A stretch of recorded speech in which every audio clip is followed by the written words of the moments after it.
switch. Ziggy, higher section. Stick. There you go. Stick. There you go. That way we have to break off by sections on the way up. If you say break off by sections, they'll split right there. It means you guys will kind of mark time while you get done. All right, ready? I got a big photo. I know it's going down. Y'all go ahead. Yeah, we're going to March!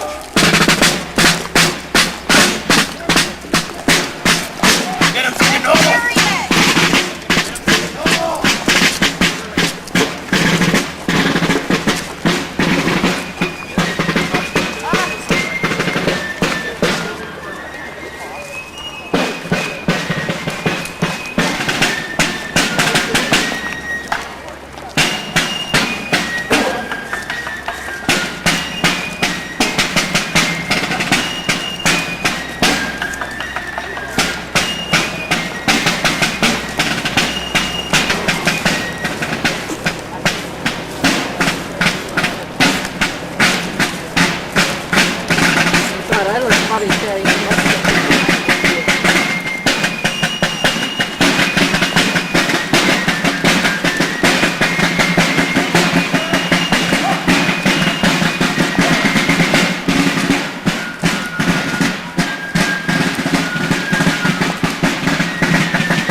Platoon, trail, fire line.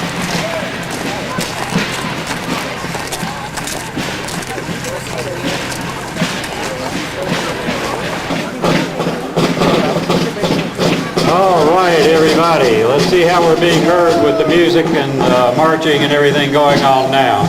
Anyone that can hear me at this time, if you can hear me okay, please raise a hand. Everybody's here? All right, everybody can hear. Great. Thank you very much, because I like to hear myself talk. Welcome to the Battle of Guilford Courthouse. We appreciate everybody coming out today. We know there's an awful lot that you could be doing on an absolutely spectacularly gorgeous day for which we can thank the good Lord. And you chose to be here, and we appreciate it. A couple of little things. This will probably, in fact, I've been told this is the last here, but it's been a long time ago. At any rate, today what's going to happen is we are going to pick up where we left off yesterday, which is at the first line of battle. Now, what's the first line of battle? Let's give you a little bit of background. When this battle occurred, the war had been going on for about 6 years. It started in 1775. It was basically just a rebellion over taxation up in Massachusetts Bay. The British responded very heavy-handedly, and that ticked a lot of people off, and so it spread and it got bigger. And before it was over with, after the Battle of Saratoga up in New York, the French decided to openly come into the war. When the French came into they had already been doing it surreptitiously. They'd been providing weapons and uniforms and equipment to the American army.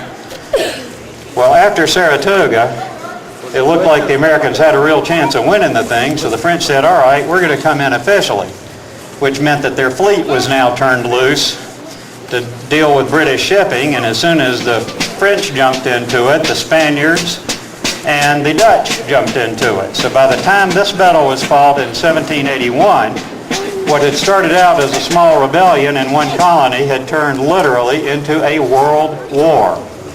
Great Britain was fighting against the French in the Channel Islands. And a few weeks after this battle's fought, the French would actually invade Jersey Island in between the continent of Europe and England. You had fighting where the Spaniards were trying to retake Gibraltar. You had the French fighting in Minorca. You were fighting against the British were fighting against coming in by way of Charleston. They had tried that a few years earlier and got their butts handed to them when the South Carolina troops turned them back on the first attempt to invade Charleston. Well, they came back with more force and they captured Charleston. When they captured Charleston, they captured most of the southern United States Army. And so then they embarked on a campaign into the back country. They won, again, most of the battles. And they had established posts at places like 96. Another small army was gotten together under General Gates, who had gotten the credit. He got the credit for the Battle of Saratoga, even though he didn't deserve it. It really belonged to Benedict Arnold, but that's another story. But Gates was defeated at the battle. Among those would be the Kirkwood Delaware Regiment, Delaware troops that had come south. And so they were part of the army that General Greene had assembled when he came down to replace General Gates. Now, Greene was an interesting individual. He was a Quaker. Quakers don't believe in warfare, but he was a fighting Quaker. Of course, he probably got excommunicated from his church. He was a great administrator. He'd been a quartermaster general. He knew a lot about logistics, and he knew how to choose ground well. He had seen the ground here around the Guilford Courthouse and knew that it would be a good place to set up an army-level ambush if he could just get the enemy to come at him the right way. He set up his plan on the battle plan design of the Battle of Cowpens, which had taken place in January of 1781. Now, what happened at the Cowpens was you had a very brash British commander named Lieutenant Colonel Banastre Tarleton, commanding a mixed force of infantry, artillery, and cavalry, attacking a force under a general named Daniel Morgan of American troops consisting of militia and some Continental troops. Now, the Continental troops, when I refer to Continentals, these are men who have been trained. These are men who are uniformed. You see representations of cavalry kind of lost interest in the whole thing. They said, okay, no, we don't want to do this now. Go ahead and send the infantry in. That's what they're for. And so Tarleton sent the infantry in, and he also had 2 cannons. So he started some artillery fire and sent his infantry in. Well, the second line did their thing, which again was to attrit, to wear down the enemy, to take out some of the leadership, to break them up, cause confusion. One thing about that any combat soldier would tell you that happens in combat is that you have absolute chaos before it's over with. And that's pretty much what happened here. That's the second C of combat. You have combat and then you have chaos. And they pretty much mix together. Well, then a unit of the British infantry actually got around to the flank of one of Dan Morgan's lines. Well, that's bad if you get their troops with a whole line shooting at the end of your line. They can really wear you down. So he ordered his formation to do what's called refusing the flank. What was supposed to happen was that single line was supposed to turn and make an angle so they could be firing in 2 directions at once. Okay? That was a good thing, but the order got misinterpreted and the entire line started to fall back. Everybody started to fall back. They didn't turn like they were supposed to. Well, the British, of course, thought, hot dang, we got them now. We've won this one. We've done this. And they charged. They came on like a mob. They lost cohesion. Well, Morgan rides along the line asking his Continentals, are you guys defeated? What's going on? No, we're not defeated. All right, when I give you the word, boys, you turn and let them have it right in the face. And that's what happened. He gave the order. The line basically turned and just fired almost point blank into the British troops. Took down a lot of them, demoralized the rest of them. And then here comes his cavalry, which he only had about one cavalryman for every 3 or 4 that the British had. But the Brit cavalry had pretty much lost heart and fallen back. Well, his cavalry comes in and now hits the British in the flank. But they've still got this unit of Highlanders that's together. But what happened was all those militiamen that had run away earlier in the battle, they said, you know, hey, we did okay on that. Let's go back and help them boys out. They came in on the other side. So you wound up with pretty much a classic double envelopment. Wasn't planned that way, but it worked out that way. And in the end, the Americans lost less than 100 men. The British lost killed, wounded, captured close to 800 men. 800 to less than 100. That's a pretty good average. And so what happened at the end of that was they also captured the British artillery.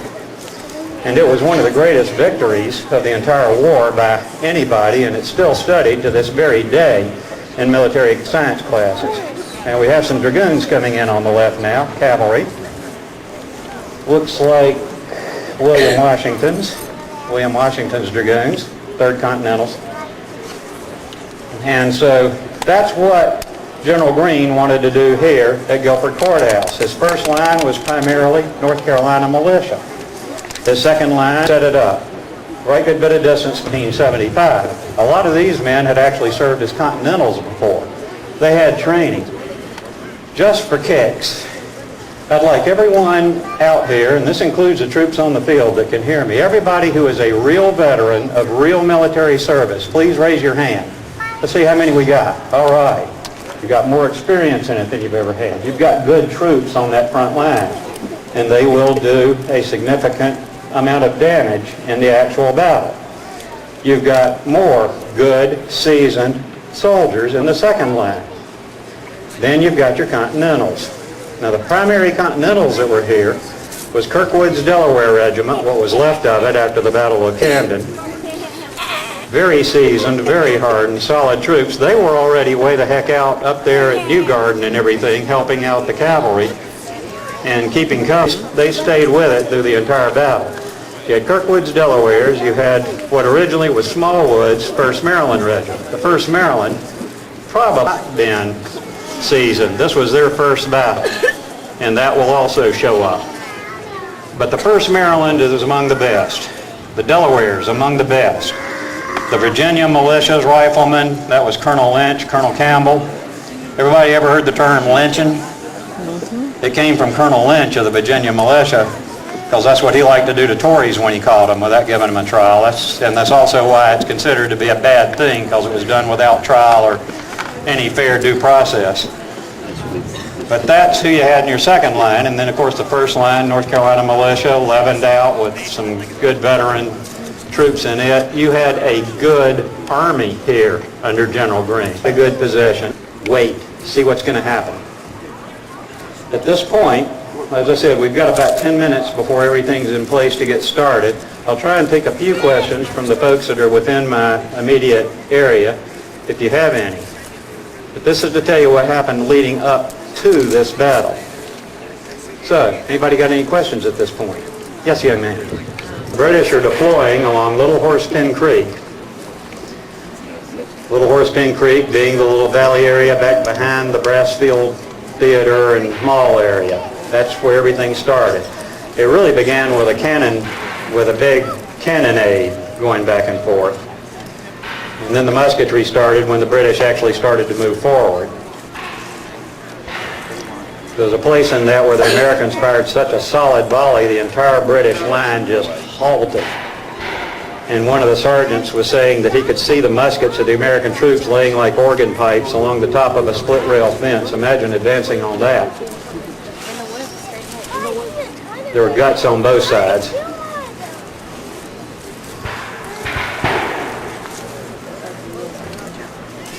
In the actual battle, when the British started to advance, they fired a volley and charged.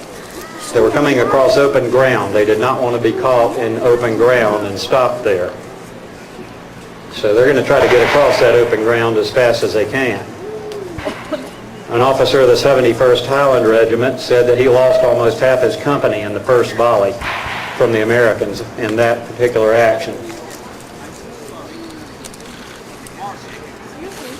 Now remember, you're the third hat. Now British artillery and American artillery are duking it out along New Garden Road, while the British Army moves into position to attack the first line.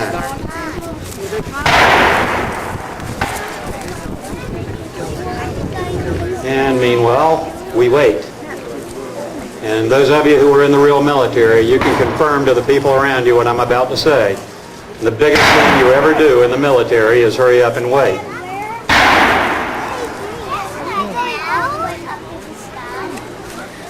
Now when the British line comes out, you're going to see other troops in blue coats. That's because the Hessian troops wore blue coats.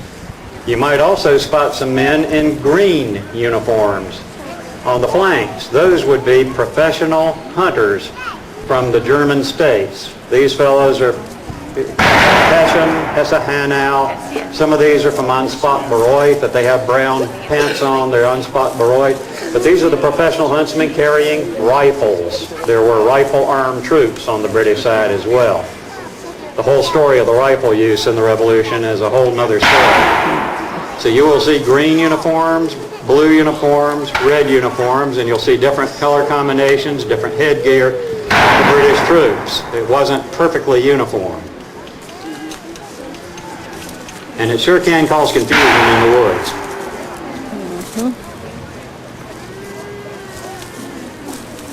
The cannon are still engaging.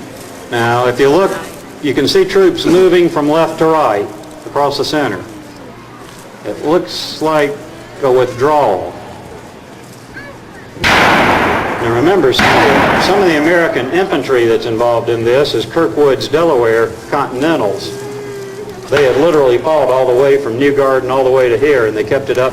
And that's, by the way, ma'am, that'll be some Continental troops in blue uniform with yellow trim on their hats that are not artillery, but that's just what they were issued when their own wore out, and that's what North Carolina had to issue them.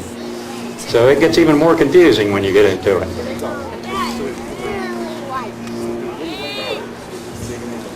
Now take a look at how much smoke you're getting just out of one cannon, two cannons. You got two cannons up there and a few muskets firing, and look at how much smoke you've got with a breeze. Now imagine a couple of thousand muskets going off and even more cannon. Now you can see why they wore bright uniforms during the age of black powder. This creates what we call a fog of war. You have to have the bright uniform so you can try to identify friend from foe. You don't see bright colored uniforms going away in the world's military until smokeless powders developed in the 1890s, where you can actually kind of hide and fire a shot and not have this great big huge plume of white smoke telling everybody, here I am, shooting.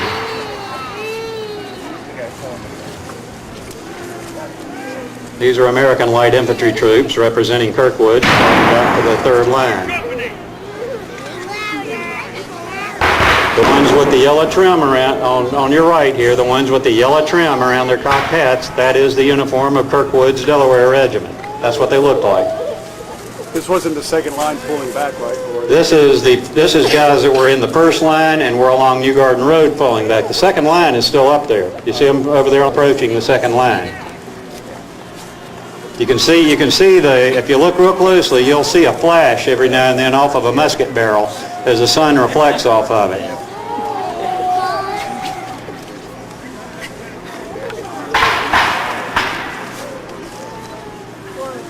Okay, looks like they're pulling back an artillery piece now to realize that they couldn't hold any longer. They pulled all the way back, and it looks like they're moving the gun back now.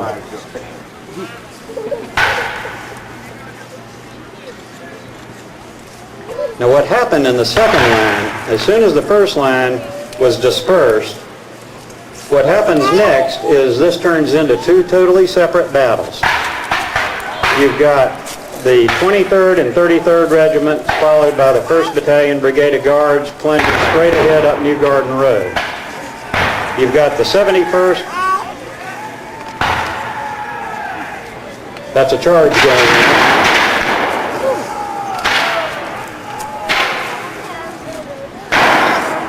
can see the gun being withdrawn down the hill, and you could hear the charge going in.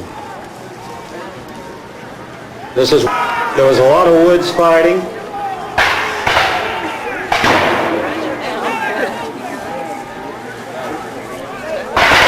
And so now the second line is beginning to fall apart, but what's happening at this point is the British Army has separated. The 71st Regiment, Barbosa, is heading off further south, chasing after what will now be Lynch and Campbell's riflemen, who withdrew to the area and through the area about where the cemetery is now, coming this way. So literally, what's happening there is what was happening here on that day. There was madam from both sides. You now see one of the cannon from the first line angle fire, but they're using it in a direct fire mode today.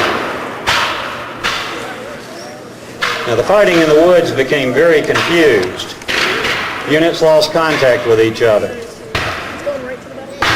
There was one point where Cornwallis was trying to grab his horse and said, "Whoa, General, you're going the wrong way," and led him back to their lines. You know, who knows how the war would have come out if Cornwallis had been killed or captured right then. How did they communicate? How did they communicate is the question. Poorly, because half the army's already chasing off after one group and not even in the main battle anymore. They're having a tough enough fight of their own. You can see the British troops deploying on the left up there. You can see the brightly shining muskets occasionally.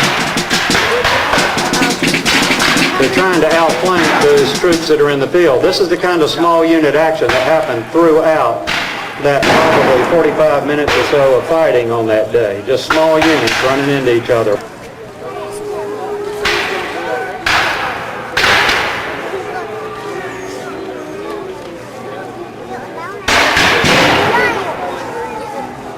Yeah. The ones you see down behind that large tree in the bottom on the left, that's Hessian Regiment Barbosa. White facings, large white lapels. Other British troops are coming in down the middle, following down New Garden Road.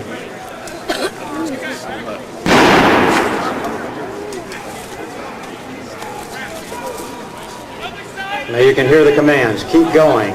Keep the pressure on. Don't let them get organized.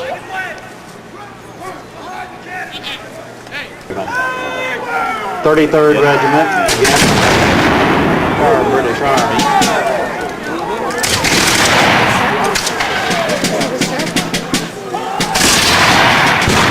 His ground well. The British look like they're coming at him piecemeal. This is just one unit, the 33rd. And notice that the entire American line can shoot at these people, while only a small part of the British can hit them. Now we're seeing some movement on the left. Webster's men are advancing. And Webster's men are...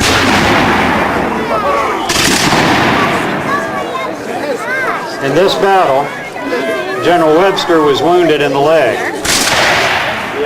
Webster's brigade took casualties from the artillery as well as from the infantry fire. Colonel Webster was shot in the leg, and in about a week he is going to die on the road to Wilmington as the British Army is going towards Wilmington. He dies somewhere in the vicinity of Fort Bragg, where Fort Bragg is today. But that unit has been all but annihilated. And this is what happened to Lord Cornwallis's own regiment. Now, the Americans of the 1st Maryland are now getting ready to flank what remains of the British troops. They are going to turn the flank of the British force. So they are into an L shaped, and the idea is to have what's left of those British troops between two fires. They're getting shot at from the front and the side. So the 1st Maryland is still continuing to engage what's left of Webster's brigade.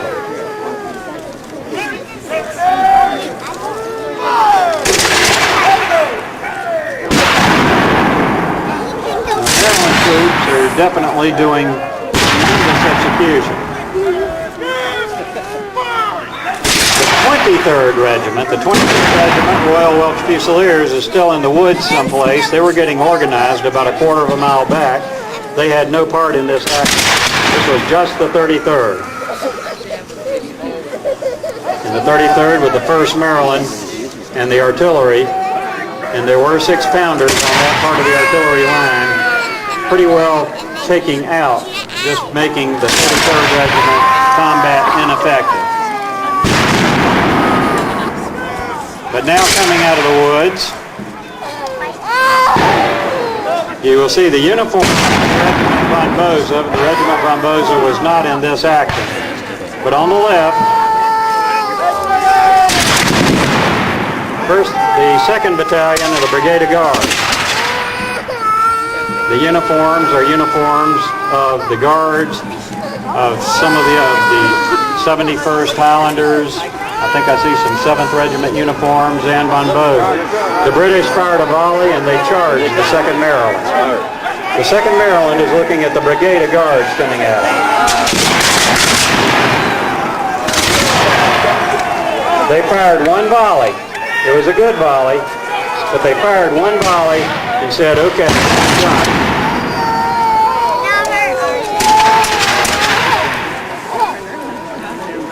Now the Guards were badly damaged by that volley.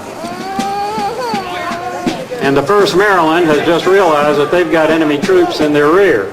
So the 1st Maryland has turned around part of their line to engage the Guards, which have captured the artillery. In the actual battle, they actually closed together and had hand-to-hand combat. Now the Hessian troops you see here were not in this part of the battle, but they're here just because we're using everybody we have on the field. But that's what the uniforms look like. They would be much further to the south, fighting against Campbell's and Lynch's rifles.